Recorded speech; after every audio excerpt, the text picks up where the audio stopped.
Now when all these things will have fallen over you, the blessing or the curse that I have set forth in your sight, and you will have been led to repentance in your heart among all the nations to which the Lord your God will have dispersed you. And when you will have returned to him, so as to obey his commandments, just as I have instructed you this day, with your sons, with your whole heart and with your whole soul, then the Lord your God will lead you away from your captivity, and he will take pity on you, and he will gather you again from all the nations to which he had dispersed you before. Even if you will have been scattered as far as the poles of the heavens, the Lord your God will retrieve you from there. And he will take you up and lead you into the land which your fathers had possessed, and you shall obtain it. And in blessing you, he will make you greater in number than your fathers ever were. The Lord your God will circumcise your heart, and the heart of your offspring, so that you may love the Lord your God with your entire heart, and with your entire soul, so that you may be able to live.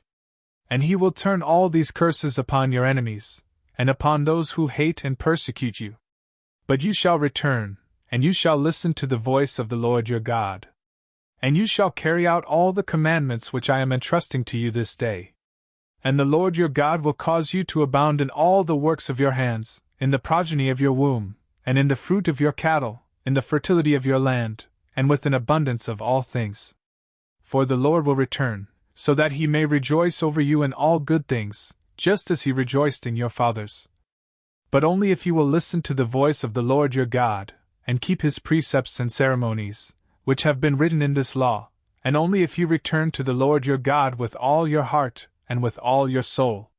This commandment, which I entrust to you today, is not high above you, nor has it been placed far away.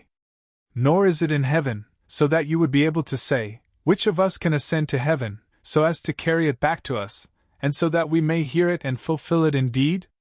Nor is it beyond the sea, so that you would excuse yourself by saying, which of us is able to cross the sea, and to carry it back to us, so that we may be able to hear and to do what has been instructed? Instead, the word is near to you, in your mouth and in your heart, so that you may do it. Consider what I have set forth in your sight this day, life and good, or, on the opposite side, death and evil. So that you may love the Lord your God, and walk in his ways, and keep his commandments and ceremonies and judgments, and so that you may live, and he may multiply you and bless you in the land, which you shall enter in order to possess. But if your heart will have been turned aside, so that you are not willing to listen, and having been deceived by error, you adore strange gods and serve them, then I predict to you this day that you will perish, and you will remain for only a short time in the land, for which you shall cross the Jordan, and which you shall enter in order to possess.